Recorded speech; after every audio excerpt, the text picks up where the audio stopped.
What's up, guys? So I know how much we all hate watching PragerU, but you gotta do it. You gotta see this type of bullshit that they keep on putting out for the public to consume and believe, because they do. I've seen people answer their polls on YouTube, and oh boy. Yeah, this dude ain't ever gonna get a straight answer from BLM, because BLM has nothing to do with Black lives. Yeah, here we are. I come from a diverse family. Mother's Black, father's Hispanic, my husband's Hispanic, my children are mixed, my brothers, okay, we get it, some Black, some white. We're conservatives, Republicans, Christians. We support Blacks, Mexicans, and whites. We do not support BLM. Well, that's really going against your own interests there, but okay, let's do it. I consider myself to be a typical Main Street American. One thing that is different about me is Main Street American. Main Street American. That's some rhetoric. The worst rhetoric in the world, but just this idea that, oh, I'm just Joe Every Guy, Joe Everybody, looking very nice, clean cut, prim and proper, but I wonder how much he's just your average old day every American. One thing that is different about me is that I have a big family. Hold on. I want to get to know who we're talking about here right now. Typical Main Street American. One thing.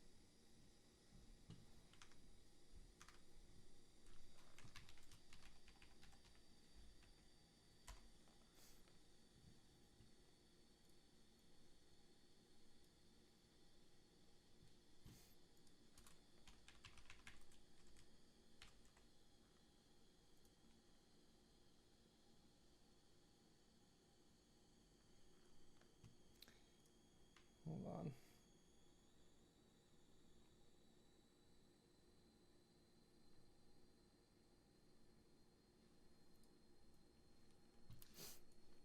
Dan is the father of 8 biological white children. Okay. Yeah, I get what they're saying. It just came out funny. Father of 5 adopted black children, father of soon to be 3 adopted white children, father of figure 2 additional black children, father-in-law of 6. Yeah, we get it. Descendants and grandfather of 11 grandchildren. He has dedicated his life to well-being and happiness of his family. That doesn't mean what he does. A few years ago, while helping refugees from Africa, Dan and his wife started a non-profit organization to further help African families on their road to self-reliance. That's I don't know, this thing's very, just knowing PragerU and that everything is behind this rhetoric, it just seems like some pull yourself by your bootstraps type of mentality over here. He currently owns and operates a residential painting service in San Diego. So, I mean, yeah, I mean, he's a small business owner, but how small? I'm sure he's doing better than most. So, I mean, he owns a small business. He even helped make a fund. He's not broke, obviously. He's at least probably a millionaire. The thing that is different about me is that I have a big family. Not so common in America these days. I'm the proud father of 13 children. 8 are white and 5 adopted are black. My family is my greatest joy. You can, by the way, still have black children and be white and still racist. I met people like this. It doesn't mean that you're super special. It doesn't make him better. And my life is dedicated to their well-being and happiness. I'm struggling right now because I genuinely don't know how best to support my black children through this tumultuous and painful period in our history. Some say I should get involved with the Black Lives Matter movement, while others say I should avoid it at all costs. To help me figure this out, I have some questions for the Black Lives Matter Global Network. Before asking, let me preface my... Okay, hold on. The Black Lives Matter Global Network. Interesting language here. He's making it sound like it's this big cabal that you can sign forms to and do the paperwork to officially help them. It is true. There are BLM organizations worldwide. I don't believe all of them are connected In fact, even with these actual organizations. But even outside of that, being part of the Black Lives Matter movement, as he mentioned before, is not being involved with these organizations, even the ones that are connected or separate. Being involved in Black Lives Matter is helping through grassroots organizations, charities, or funds. Most of the protest, while some of them helped and were helped by Black Lives Matter and aided, does not mean that they were the driving forces. A lot of these were grassroots. Any of the protests that I had been to in the summer were started by small groups of people, often very young, working hard and being out there every day. These aren't some funded by big donors or something like that. There was a lot of this that was, and by a lot, I mean most, just ground roots, grassroots people. So there's already, I see this already as very, I don't want to say problematic, but like deceptive language. Questions with some background. In the summer of 2020, a peaceful BLM demonstration in my hometown of La Mesa, California, turned violent as protesters began rioting, looting, and setting fires. By the way, just about all large protests do. This was actually studied by the same person who did the Stanford prison experiment. Oh, damn it. Hold on.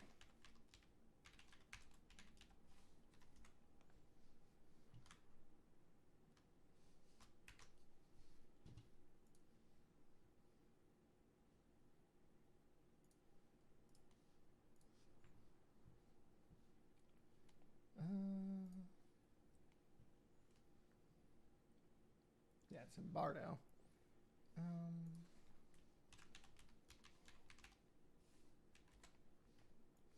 By this guy who looks like he's an evil person. If you're the Stanford prison experiment, put people in a confined space and created hierarchies to see how they would start acting towards one another. Zimbardo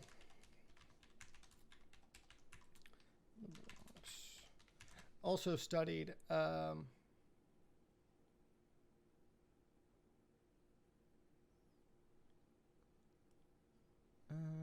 on, Zimbardo riots.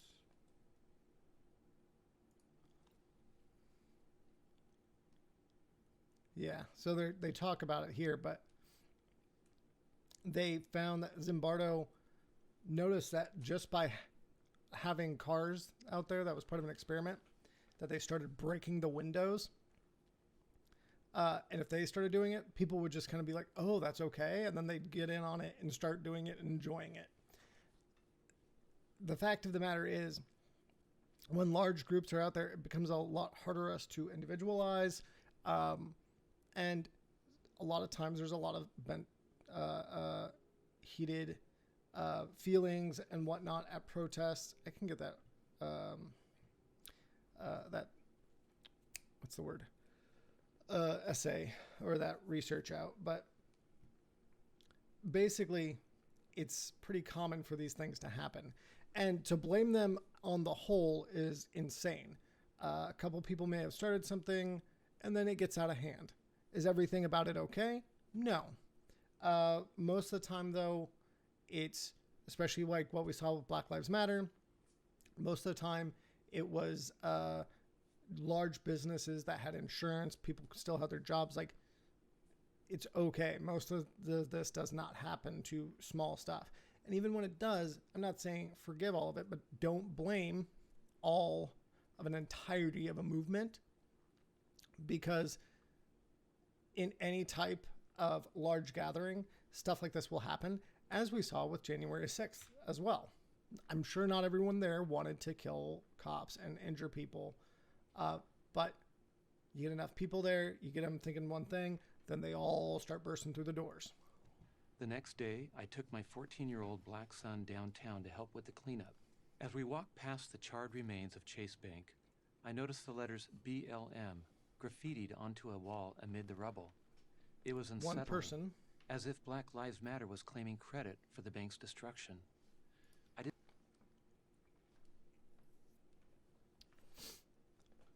It's not as if it only takes one person to spray paint on, on a wall. That's again, this is the actions of one person, but nope, it doesn't matter. They're all like that. want to believe that. Just as any parent who has adopted and biological children, I love them all the same. Obviously, I'm sure I he never does, want by to the see way. any of them wrongly accused, Doesn't mean they still can't be mistreated, or racist targeted or because of their skin color. talking I would outside of happily his depth. support any peaceful movement that helps to secure racial justice and equality. This is where one of the problems is.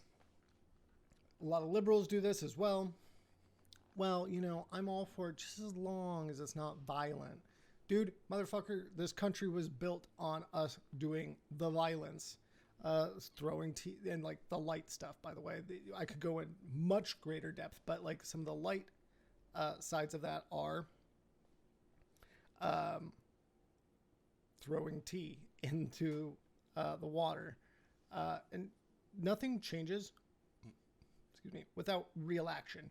It doesn't just go out there super peacefully. People will bring up MLK. They very well might do that. Who, mind you, was a socialist. And they used to make articles about how he was violent and destroying America and the country and stuff around us. So it's always like this. Don't let this type of rhetoric seep in because it's bullshit.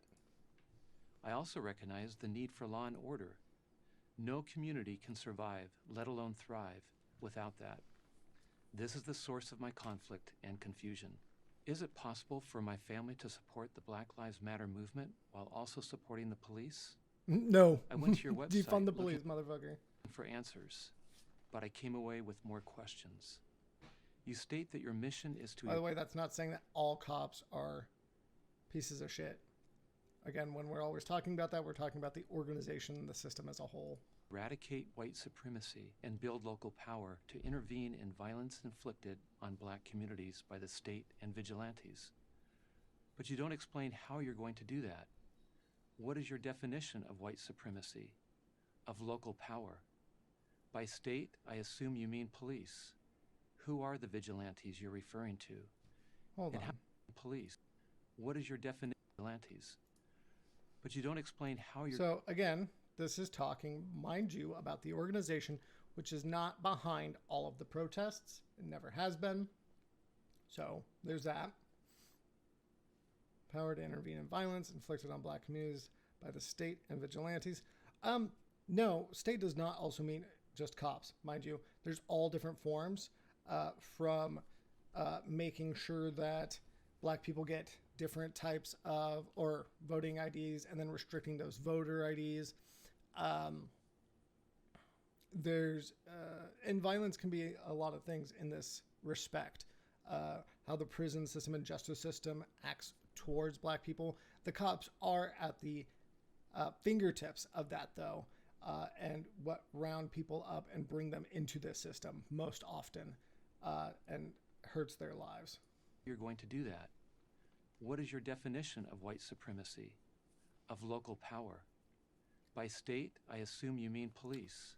Also, white supremacy, again, because going back to the Coca-Cola thing that happened recently, about whiteness or white supremacy, is not necessarily having to do with anything, actually, with having white skin, but in fact, upholding powers and structures that maintain dominance of a certain group. The only reason why I say certain group, and most often white and wealthy, but the reason why I only say certain group is because not all white people are protected under that. And that's how whiteness is distributed, because during Jim Crow times, when black people could start moving to certain neighborhoods, at that time, Irish people and Italians were not viewed as white. They were still viewed as other. And then when black people started moving in the neighborhood, then they could get their white pass, get out. That's why, but there were so many gangs in regards to Italians and Irish, because it was about looking out for your community, which it still is. Obviously, there's a lot of problems, though, with gangs because of a lot of drugs and trying to find money and a lot of other terrible things. But this is out of needing a necessity to needing something to protect your community and bring in money for your community. When this stuff has been stripped from you by policing and brutalization, as well as economic redlining and making it harder for, say, black people to get loans or money to start businesses or go to school. This stuff is all enacted by the state. Who are the vigilantes you're referring to? And how do you propose I hate to how intervene soft-spoken in he violence is. It's really inflicted frustrating. on black communities? Because I know Honestly, they're doing it I can't for tell the emotional appeal. Whether you intend to pursue your mission through peaceful or violent methods. Until recently, Pretty your assumption. website also declared that you will disrupt the Western prescribed. Also, okay, let's talk about this. But that being said, going towards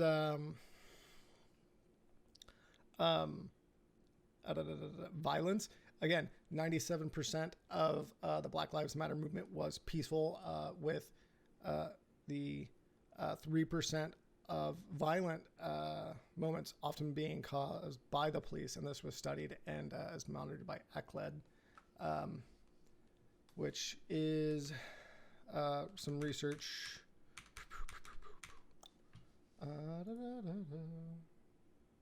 Government. Hold on. Here it is. What are they called again? Armed Conflict Location and Event Data Project. It's pretty cool, but they have a whole thing on BLM. Also, this, I know Vosh and some others have commented on this, and I'm curious to see the data, and I believe it, but this idea of the two-parent system is pretty not very functional, and kind of like the whole thing is, raised by a village. Well, with closer communities and where people can go work and do other things and have multiple perspectives is actually generally better.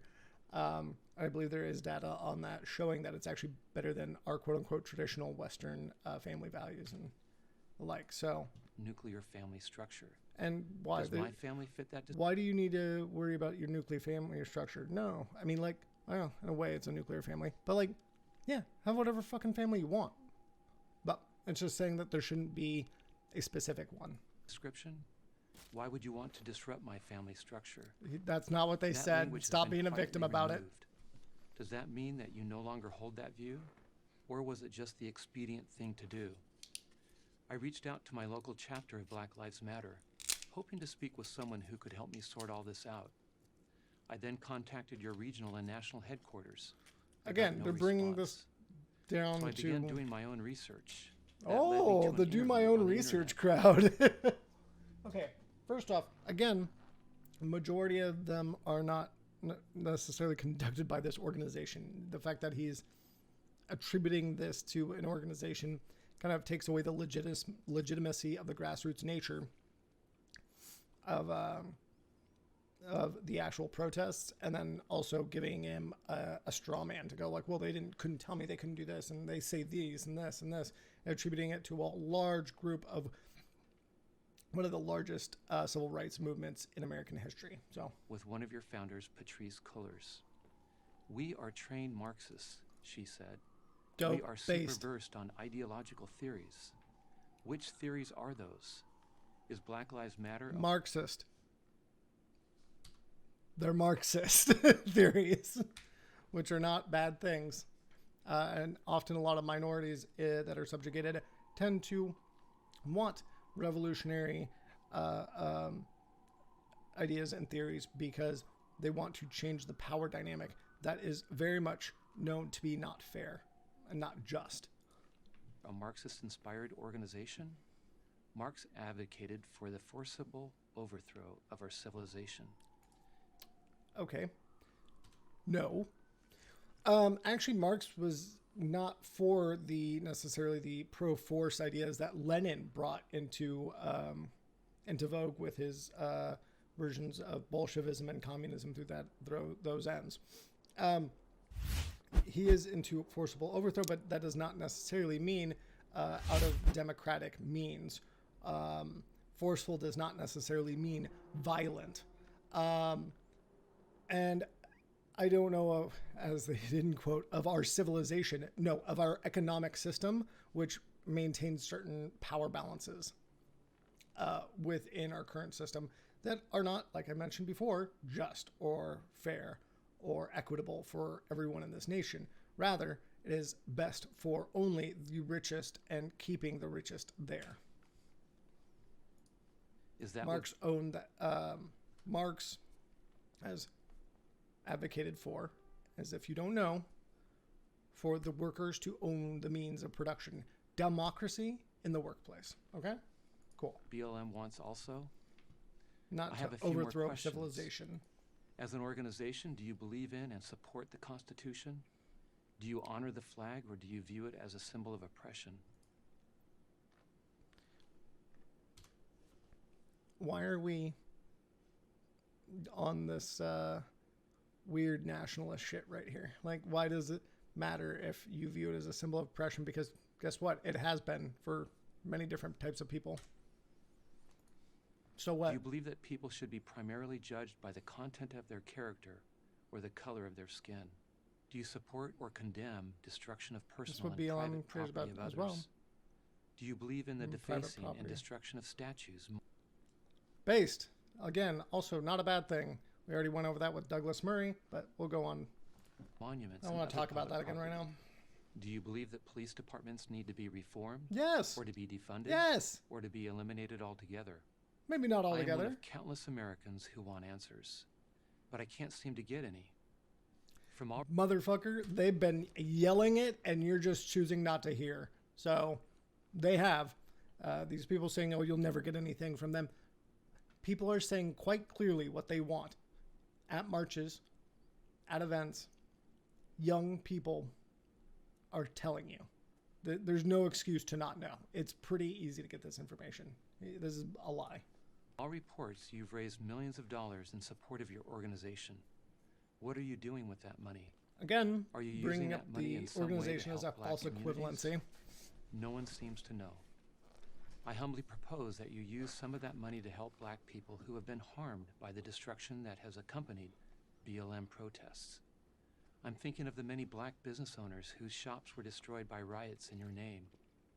I'm thinking of the family Not of in their David name. Dorn, the black Not in their name, just in the statement that black lives indeed do fucking matter. retired police captain who was shot and killed while trying to protect a friend's pawn shop from looters. With all my heart, I believe that Black Lives Matter. I would like to support Black Lives Matter, the organization, in an effort to support my black children. But it's hard to do so if I don't know your beliefs and goals. Speaking as a father and as a typical American, I look forward to your answers. I'm Dan Collins for Prager University. He does not care Thank you because for watching this video. if he did, they would have to, he would know. He would know what their answer would be. Because the actual people in the movement are not a part of just this organization, but it doesn't even matter. You can twist this in so many different ways. I mean, I already mentioned why. I already mentioned why this is ridiculous. He has the answers, and calling up the organization is not how you hear what people are complaining, and rightfully so, trying to advocate for their rights. It's not necessarily to go to Black Lives Matter organization. No, listen to what people are saying on the news. Listen to what they are saying at marches. Go to a march. Hear people out. They are saying it loud and clear. This is completely just disingenuous. So, anyways,